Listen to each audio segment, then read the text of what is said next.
संभाजीनगर येथील कैलास बडगुजर समाज मंडळाचा अध्यक्ष। या ठिकाणी समाज विचार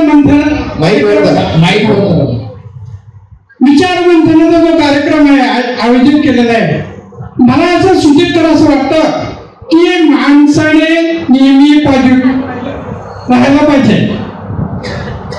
स्त्री आणि पुरुष या आधी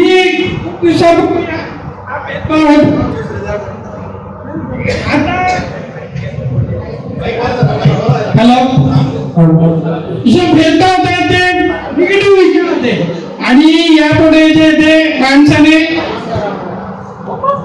पॉझिटिव्ह विचार घ्यायला हरकत नाही। तर आपण त्यावेळेस बडगुजर समाजासाठी ओबीसी मिळून दिलं। हे कोणी मिळालं? आपले जे वरिष्ठ अनुभवी जे मंडळ व्यक्ती आहे समाजाचे, ज्यांना आपण मंडळावरती मान दिलेला आहे, अशा लोकांनी जो निर्णय घेतला असतो की बाबा आपल्याला बडगुजर समाजासाठी ओबीसी मिळून द्यायचं आहे।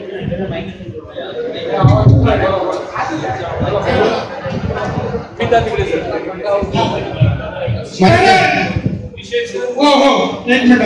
तर हा जो निर्णय आहे, आपल्या समाजाचे जे वरिष्ठ लोक आहेत त्यांनी निर्णय घेतला पाहिजे की समाजामध्ये बदल कसा करता येईल। ओबीसी साठी कोणी कार्य केला मंडळाच्या नेत्यांनी, तर त्यासाठी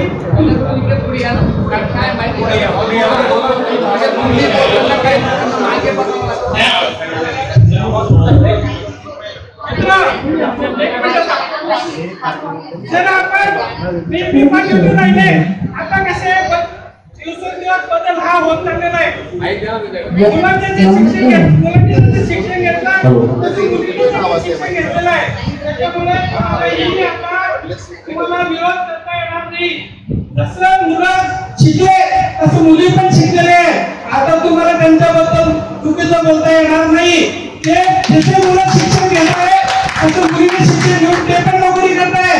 आणि आता तर जसा बदल झालेला आहे, आता जुने विचार सोडा, निगेटिव्ह माणसाने कधीही विचार करायला नाही पाहिजे। त्याच्यामध्ये बदल कसा करता येईल आपल्याला। आणि हे आता तुम्ही विवाहाबद्दलचे विषय करतायत, आता नवीन इंटरनेटवरती सुविधा झालेल्या आहेत।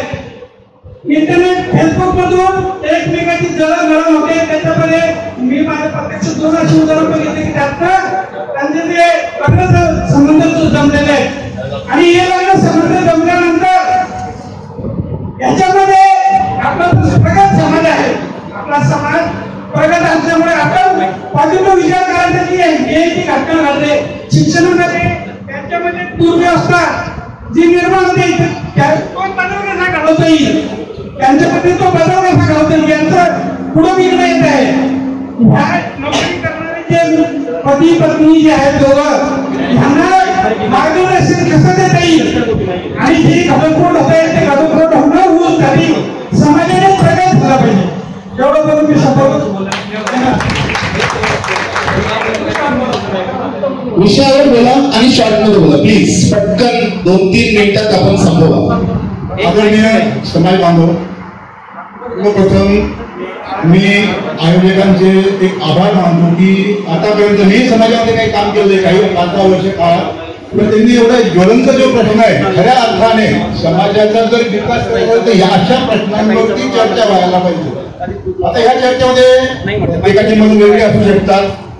काही लोक म्हणतात की मुलीवाले भारी वाटतात, परंतु वास्तविकतेने सांगा मला, आज आपल्या समाजामध्ये अजूनपर्यंत सर्वे झालेला नाहीये, परंतु एक ग्लोबलचा सर्वे बघितला 10 मुलांमागे 7 मुली आहेत। मला सांगा, गावामध्ये 7 गोण्या गहू विकायला आलेले, हा लोकांना त्या गोण्या घ्यायच्या आहेत तर भारी पण भरणार, विकणारा भरणार की खरेदीवाला भरणार? मग फक्त मुलीवाल्यांना काय फायदा आहे? अहो असे उदाहरण आहेत। आता लोक सांगतात फेसबुकवरती किंवा व्हॉट्सअपवर आपल्या समाजाच्या ग्रुपमध्ये बरेच जण म्हणतात की मुलीच्या आईमुळे घटस्फोट होत आहे, पण वस्तुस्थिती असं होत नाही असं नाहीये माझं म्हणणं, पण वस्तुस्थिती एकतर्फा नाहीये, वस्तुस्थिती दोन्हीकडनं आहे. मुलींवरही अन्याय होत आहेत. आजही माझी एकही मुलगी माझ्या घरात नाहीये लग्नाला. मुलीवाली भारी पडतात बरोबर आहे ना, प्रत्येकाला वाटतं ना माझा काळजा तुकडा आहे तो मी चांगल्या घरात देईन, त्याची काहीतरी उत्पन्न चांगलं पाहिजे. आपण बाजारात जातो बघतो हा गहू चांगला की तो गहू चांगला, तो तांदूळ चांगला, का दोष देतात मुलीवाल्यांना? अहो काही महाभाग असेही येतात मुली सासूसासऱ्यांना वागवत नाही, ठीक आहे असतील चुकीच्या असतील मुली, पण माझं म्हणणं नाहीये. परंतु ज्या असा व्यक्ती बोलतो की ज्याने त्याच्या आई बापाला त्याच्या घरात पाणी सुद्धा बांधलेलं नाही तो लोकांना, कुणाचं वैयक्तिक बोलू नका प्लीज, समाजात वैयक्तिक नाही असे लिहिणारे वैयक्तिक असे लोक लिहितात. कुणाचं नाव घेऊ नका, नाव नाही घेत, नाव कंटिन्यू. तर असे लोक लिहितात. अहो सुद्धा आपण वावरलेलं नाही आणि आपण कोणाच्या उद्देश करायचा. वास्तविकता पहा, मुली पण इंजिनियर झाल्या. त्या मुलीला आपण जर सांगितलं की तू झाडू कर, तू नोकरी करून झाडू करेल, ते करेल, ते करेल, योग्य आहे का? तर समाजाने हा विचार करावा. मुलींवर अन्याय करू नका. मुलं होत आहे की मुलींच्या इतकीच मुलांच्या इतकी. धन्यवाद. नेक्स्ट बोला डायरेक्ट. थांबा एक मिनिट बोला बोला तिथंच बोला. या आधी त्या ताईंनी ज्या समस्या आहेत विवाहाविषयी मांडलेल्या आहेत, मी त्याच्या पलीकडे जाऊन विवाहानंतरच्या ज्या समस्या आहेत, ज्या तक्रारी आहेत, त्याविषयी मला म्हणजे 30 सेकंदात मी माझं मत मांडतो. मी महाराष्ट्राच्या नागपूर, मुंबई, औरंगाबाद या तिघा खंडपीठाच्या जिल्हा न्यायालयामध्ये जे कामं केलेले आहेत त्यामध्ये माझा एक नागपूरच्या मॅटरमध्ये एका व्यक्तीने 1800 पेजेस मध्ये त्यांनी तक्रार नोंदवली होती. मी ज्यावेळेस ती केस घेऊन उभा राहिलो, न्यायाधीशांना मी एकच सांगितलं की ह्या समोरच्या व्यक्तीचे न्यायालयाविषयी तुमच्याविषयी काय मत आहे ते मला काही माहिती नाही, तुमची काय दुश्मनी आहे ते मला माहिती नाही. परंतु हे 1800 जे पेजेस दिलेले आहे त्या तक्रारीमध्ये जर कुठलीही एक तक्रार अशी असेल ती चिथावणीखोर असेल, जे विवाह संबंध जोडवण्यासाठी अडथळा निर्माण होत असेल, तर ती आजपासून माझी वकिली बंद करतो. मी न्यायालयाला सांगितलं हे जे 1800 पेजेस आहेत मी ते पाहिले, यामध्ये जर हे 1800 पेजेस मध्ये तुम्ही तक्रार म्हणून जर पाहिलं तर त्याच्यातून विष निर्माण होईल आणि याच्यामध्ये तुम्ही संवाद रूपी जे पाहिलं तर त्याच्यामध्ये संगीत निर्माण होईल आणि परिवाराच्या ज्या भानगडी असतात त्याच्यामध्ये संवाद रूपी माणसाने बघायला पाहिजे. तर न्यायाधीशांनी सुद्धा ते मंजूर केले, त्याचे 1800 पेजेस हात लावलेले त्यांनी. वकील साहेब म्हणजे त्यांच्या माझ्या अपोजिटवाल्या वकिलांना विचारलं तुम्ही 1800 पेजेस दाखल केले याच्यामध्ये चिथावणीखोर वाक्य आहे का? त्यांनी स्वतः वकिलांनी मान्य केलं याच्यामध्ये चिथावणीखोर वाक्य नाहीये, काय घटना घडल्या हे आम्ही लिहिलेलं आहे. म्हणजे सांगण्याचे तात्पर्य असेल तुमचं जे कुठलाही तक्रार असेल तर तक्रारीमध्ये तुम्हाला विष निर्माण होईल आणि त्या तक्रारीकडे तुम्ही संवाद रूपीने पाहिलं तर त्याच्यामध्ये संवाद निर्माण होईल. मला एवढंच सांगायचं वाटतं कुठलीही तक्रार असेल त्याच्याकडे संवाद रूपीने बघा, तक्रार रूपीने बघू नका. कारण मी या अगोदर सुद्धा सलोखा समितीमध्ये मी भरपूर कामं केलेले आहेत, त्याचाच मला फायदा वकिली करताना होत असतो. हे एवढं सांगा. आपलं नाव आणि गाव सांगताना गाव फक्त सांगा आणि आपलं जे काही मत असेल ते मांडा. मी ऍडव्होकेट सुनील बडगोदर. फक्त 30 सेकंदासाठी एक संदेश एक नम्र विनंती सर्वांना. आपण सगळ्या केसेस वाचतो आहोत, सगळं वाचतो आहोत, सगळं माहिती आहे आपल्याला. आजचा जो विषय तुम्ही बसा. 30 सेकंदासाठी माझा एक संदेश आहे. 30 सेकंदासाठी समाजामध्ये एक असा आता आपल्या जो फॉर्म दिलेला आहे त्याच्यामध्ये शेवटचा जो कॉलम दिलेला त्यामध्ये म्हणजे माझ्या परिवारामध्ये सुद्धा तसंच आहे. माझे मोठे भाऊ शिकलेले नाहीत पण त्यांनी मला सांगितलेलं आहे तर त्याच्यामध्ये स्नेह असावा पण आग्रह नसावा, स्नेह असावा पण सत्ता नसावी, स्नेह असावा पण अधिकार असावा. हा समाजासाठी मला एक संदेश द्या. थँक्यू. एक विनंती सर्वांना, एक नम्र विनंती. की आजचा जो विषय आहे ना पुन्हा एकदा समजून घ्या की आपण एक 3-4 विषय निवडलेले आहेत. त्या विषयावरती आपल्याला कोणाचंही नाव घ्यायचं नाही. आपल्याला वाटतंय समाजातल्या काही समस्या आणि त्याच्यावरती उपाय सुद्धा तुम्हाला सांगायचे. लक्षात घ्या, हा आपला पार्ट 1 आहे. याच्यामधून आपल्याला काहीतरी फलित काढायचंय आणि लवकरच आपण याच्यावरती 1-2-3 महिन्यामध्ये पुन्हा नवीन पार्ट 2 सुद्धा घेणार आहोत. लक्षात घ्या, सगळ्यांनी एकदा टाळ्या वाजवू. आपण सेकंड पार्ट सुद्धा घेणार आहोत. समस्या सगळ्यांना आहे, मलाही माहिती आहे. तर त्याचा आपल्याला कालावादा नाही करा. तुम्हाला काय वाटतं ती समस्या बोला आणि त्याच्यावरती मला असं वाटतं की आपण असं केलं तर असा बदल होऊ शकेल. कारण हा बदल तुमच्या आमच्या या सर्वांच्या वतीने, आम्ही माणसंच आहोत, तुमच्यातूनच आपल्याला करायचं. Okay, thank you.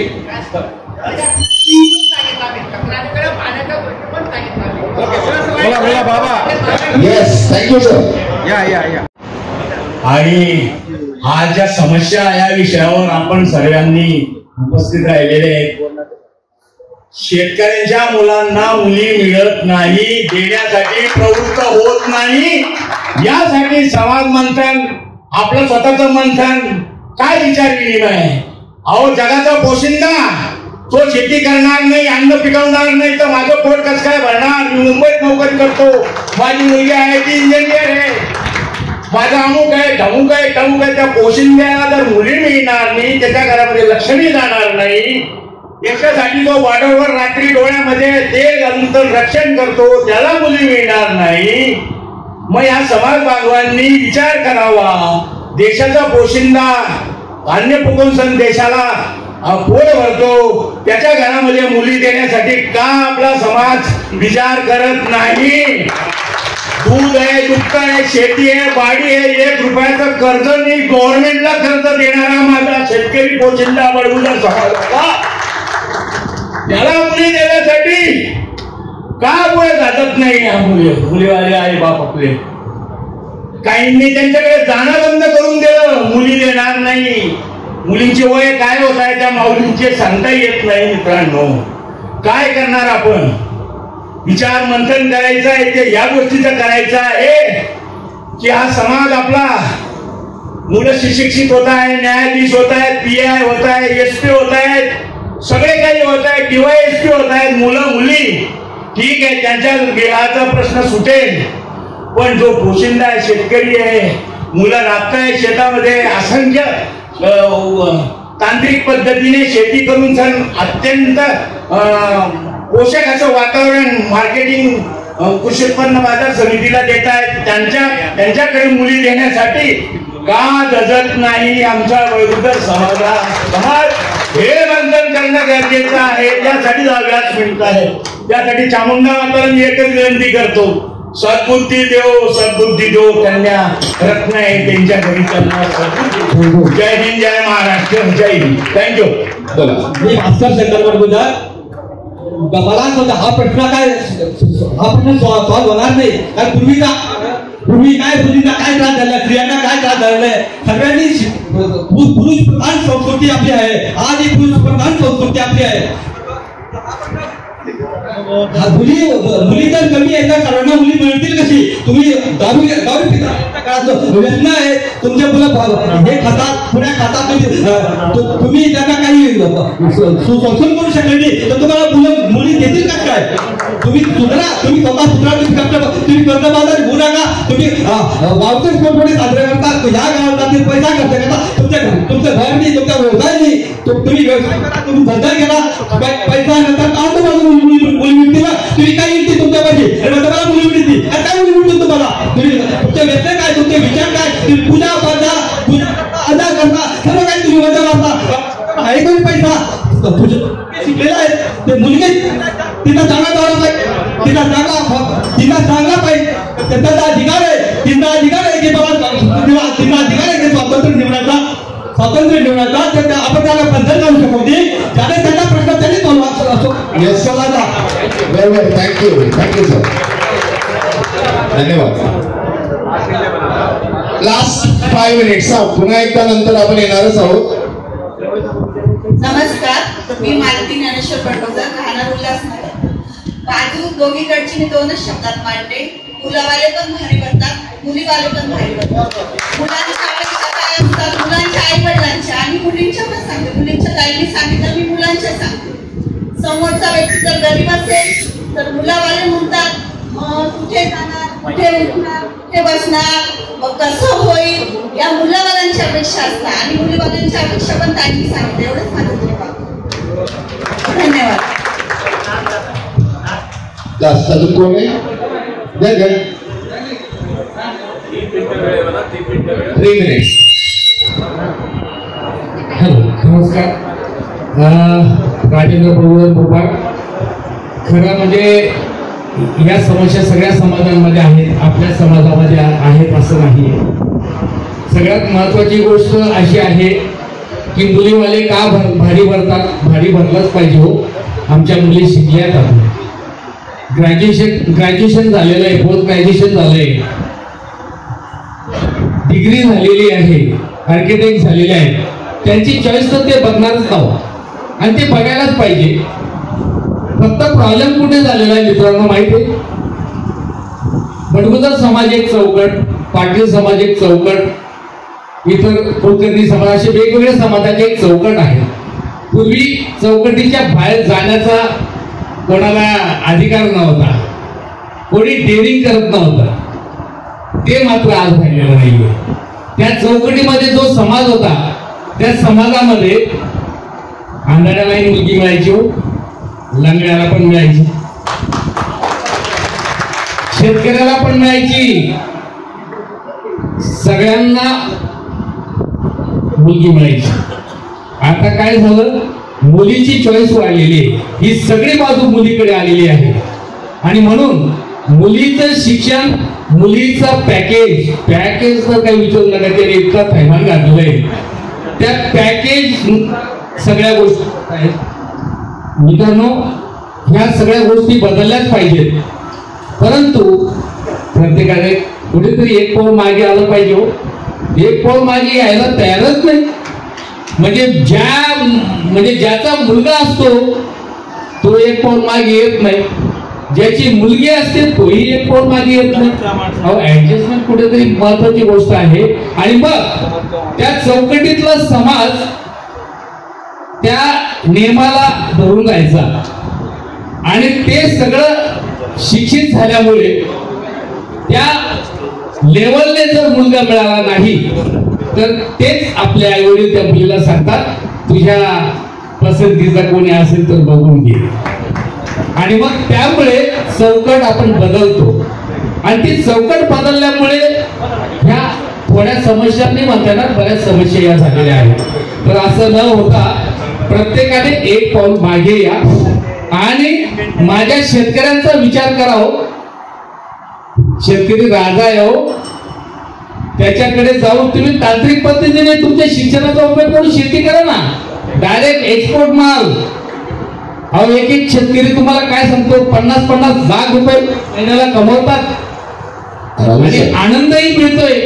तर म्हणून सगळ्यांना विनंती आहे की समाजाचा जो विचार आहे तो विचार, या विचारापेक्षा माझ्यापासून बदलण्याची सुरुवात करा. धन्यवाद.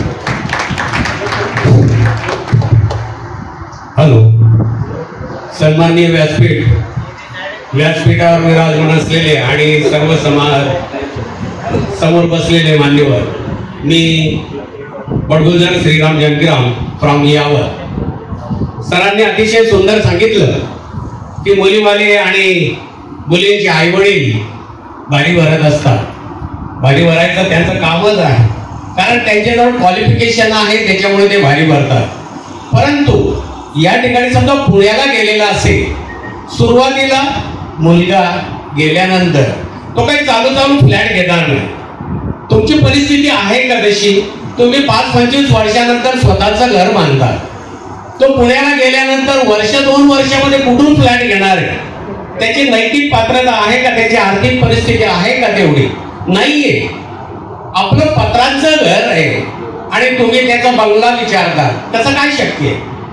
सरांनी सांगितलं की या ठिकाणी की हा जो विचार आहे, आपल्या मुली दुसऱ्या समाजामध्ये जातात, खरी गोष्ट आहे 100%. कारण मुली घरातून बाहेर पडल्यानंतर त्यांचा मोबाईल चालू होतो, घरात आल्याबरोबर रस्त्यावर येताना सगळे मेसेज डिलीट केले जातात आणि समजत नाही कोणाशी बोलते, काय बोलते, कुठून बोलते, कसं बोलते.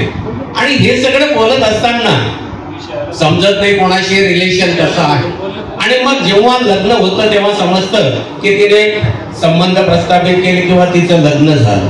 ह्या बंधूंनो जरा प्लीज एक मिनिट लक्ष द्या. आपण वर्षभर नाना प्रकारचे नाटक करतो, भानगडी करतो, संताप करतो, घेणार नाही तिला घरामध्ये जवळशी रिलेशन ठेवत नाही. हे सगळ्या प्रकारचे सोंग आपण करतो. मी तुम्हाला दोष देत नाही, प्रत्येकाची गोष्ट आहे. आपण सगळ्या प्रकारचं कार्य करतो, परंतु वर्ष 2 वर्ष झालं नातू झाला की रे माझा बाळा, सगळ्यांना प्रेम वात्सल्य जागृत होत. आपले सर 1 मिनिट, आपला काय आज सच्चा कार्यक्रम नाहीये, वेळेचं लिमिट बंधन नाहीये आपल्याला, आपल्याजवळ वेळ भरपूर आहे. आलं लक्षात? थोडस 1 मिनिट जरा विषय गांभीर्याचा आहे त्याची आयडिया क्लिअर होते. बंधूंनो, हा जो संबंध आहे हा प्रस्तावित झाल्यानंतर आपणच त्यांना जवळ करतो. बंधूंनो बघा, आपण त्यांना जवळ केल्यानंतर समाज थोड्या फार दिवसापुरता आपल्याशी बोलतो, वाईटपणा घेत नाही, बोलतात त्याची मुलगी चालली गेली, त्याने असं केलं, त्याने तसं केलं. परंतु तुम्ही बहिष्कार टाकता का? नाही टाकता येणार. शैक्षणिक दृष्ट्या किंवा प्रशासनाच्या दृष्टिकोनातून आपल्याला बहिष्कार टाकता येणार नाही. कायद्याने आपल्याला बहिष्कार टाकता येणार नाही. मग आपण सगळं सामोपचाराने जर घेत असतो तर हे विचार मंथन करण्याची गरज या ठिकाणी निर्माण झालेली आहे. याच्यातून कसा मार्ग काढायचा तो तुम्ही आता बघायचा, शोधायचा. आलं लक्षात? याच्यातले निगेटिव्ह आणि पॉझिटिव्ह जे थिंकिंग आहे, जे विचार आहे, त्याच्या दृष्टिकोनातून आपल्याला विचार करायचा. धन्यवाद. मॅडम बोला, मावशी बोला. हॅलो, आपण जे वक्ता आणलेले आहे त्याचे विचार ऐकून घ्यायचे. हे आपले जे आहे सामाजिक दृष्टिकोन वक्ता आणले ना, आपलं ऐकल्यानंतर ते आपल्या प्रश्नांवर उत्तर देणार. जरा थोडासा गांभीर्याकडे गेलेला विषय थोडासा हलका फुलका घेतो. एखादा चित्रपट चालू असतो, खूप काही गंभीर झालेलं असतं, थोडीशी कानू काढली पण. मी पुण्यात राहणारा माणूस, माझं लग्न झालं ते 1980 साली. मी 275 रुपये पगारावर काम करत होतो. मला काहीही आधार नव्हता, तरी मला मुलगी मिळाली. विषय महत्वाचा आहे, कारण त्यावेळेसचा दृष्टिकोन. आज काय झालंय माहिती का? तुम्हाला थोडस बदला घेतोय समाज. इतिहासाची पुनरावृत्ती होते बघा. मुलांनी मुलींना त्रास दिला, त्यांच्या सासू सासऱ्यांनी त्रास दिला. आज तो बदला घ्यायची वेळ आली आहे, म्हणून तुम्हाला मुली मिळत नाहीये. कारण तुम्ही तुमचा दृष्टिकोन अजूनही तसाच ठेवलेला आहे, तुम्ही बदललेले नाही आहात. मुलांनी पण अजूनही तुमचा आकडूपणा म्हणतो ना, तो सोडलेला नाहीये. आणि मुलींनी पण का तुमच्यासाठी मग त्याग करायचा? तुम्ही थोडा विचार करा. आणि आई वडिलांनी का म्हणून मुलींच्या आई वडिलांनी तरी ऍडजस्ट करायचं? जर मुलाचे वडील अजूनही, मुलाचे आई वडील अजूनही आपला फणा काढतात, हळूच फणा काढतात, मग त्यावेळेस तुम्ही सहानुभूतीची कशी काय अपेक्षा ठेवता? झालंय आज असं. मी पुण्याला राहतो आणि पुण्याकडे तर खूप वड आहे, म्हणजे आमचा दोष सगळा आमच्यावरच येतोय, कारण आमच्याकडे यायला लागतंय. अरे पण मला मोठं व्हायला 40 वर्ष लागले हो. मला मोठं व्हायला 40 वर्ष लागले. मुलीच्या आई वडिलांनी हेही लक्षात घ्या की 30-40 वर्ष जातात काही ठिकाणी. आज इतकी वेळ नाहीये, पण 10-1 वर्ष तरी वाट पाहाल का नाही? कमीत कमी 10 वर्ष, 10 वर्षांनी भलं होईल ना तुमच्या मुलीचं. आज द्यायचा प्रयत्न करा. एकच साधी गोष्ट आहे, थोडासा विचार, थोडस डोक्यात घ्या. आज सकाळी जेव्हा तुम्ही कधी आंघोळ करताना 2 तांबे पाण्याचे पडतात ना अंगावर, त्यावेळेस थोडासा विचार करा शांततेने. मी आज काय चुकीचं वागणार नाही, मी काल काय वागलो, मी कुणाचं लग्न होत असेल तर तिथं मी काय अडकाठी घातली, किंवा मी कुणाचं लग्न मोडत असेल तर तिथं काय त्यांना भर घातली. हे फक्त तुम्ही विचार करा.